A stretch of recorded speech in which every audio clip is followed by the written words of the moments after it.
Supriyanti dengan NIM 1804359 dari kelas 6 CPGSD. Di sini saya akan memaparkan mengenai materi apa saja yang saya dapatkan selama perkuliahan 7 pertemuan pada mata kuliah perencanaan pembelajaran. Materi yang saya dapatkan pada perkuliahan perencanaan pembelajaran selama 7 pertemuan yang saya peroleh dari Bunda Gia selaku dosen pengampu dan juga beberapa sumber referensi yang telah direkomendasikan pada RPS. Saya mendapatkan materi yang pertama yaitu mengenai dasar-dasar pembelajaran, yaitu mengenai definisi pembelajaran, prinsip pembelajaran, dan aliran teori belajar. Definisi pembelajaran merupakan suatu proses interaksi antara peserta didik, pendidik, dan sumber belajar dalam suatu lingkungan belajar. Selanjutnya adalah prinsip-prinsip pembelajaran. Yang pertama adalah prinsip keterlibatan siswa secara aktif, yang kedua prinsip kontekstual, yang ketiga prinsip keberagaman media dan sumber, yang keempat prinsip pengembangan kemampuan berpikir kritis, kreatif, dan inovatif, dan yang kelima adalah prinsip pembiasaan. Selanjutnya adalah aliran teori belajar. Yang pertama yaitu aliran behaviorisme, yaitu mengenai belajar adalah suatu proses perubahan tingkah laku dan perubahan tingkah laku tersebut bisa dipelajari secara ilmiah. Yang kedua adalah aliran teori konstruktivisme, yaitu belajar merupakan sebuah proses mengkonstruksi konsep baru dengan kemampuan yang telah dimiliki sebelumnya. Yang ketiga adalah aliran teori belajar kognitivisme, yaitu seseorang itu telah dimiliki sebuah pengalaman dan pengetahuan sebelumnya sehingga terstruktur secara kognitif. Yang keempat adalah aliran teori belajar humanisme, yaitu belajar merupakan suatu proses memanusiakan manusia. Materi selanjutnya yang saya dapatkan adalah mengenai model-model pembelajaran. Yang pertama yaitu model pembelajaran inquiry, yaitu yang menekankan kepada proses berpikir kritis anak.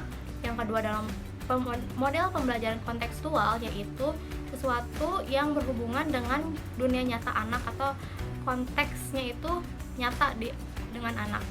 Yang ketiga adalah model pembelajaran ekspositori, yaitu model pembelajaran yang menekankan pada penyampaian informasi dari guru kepada siswa. Kalau yang keempat itu ada model pembelajaran pemecahan masalah atau problem based learning, yaitu menekankan pada pemecahan suatu masalah oleh siswa sehingga bisa mendapatkan jawaban dari permasalahan tersebut. Materi yang saya dapatkan selanjutnya adalah mengenai definisi perencanaan pembelajaran.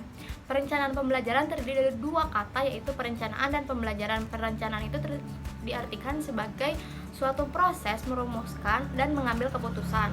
Sedangkan pembelajaran tadi kan sudah disebutkan sebelumnya, yaitu proses interaksi antara peserta didik dan pendidik dan sumber belajar dalam suatu lingkungan belajar, sehingga dapat diartikan bahwa perencanaan pembelajaran adalah suatu proses merumuskan unsur-unsur dari pembelajaran tersebut.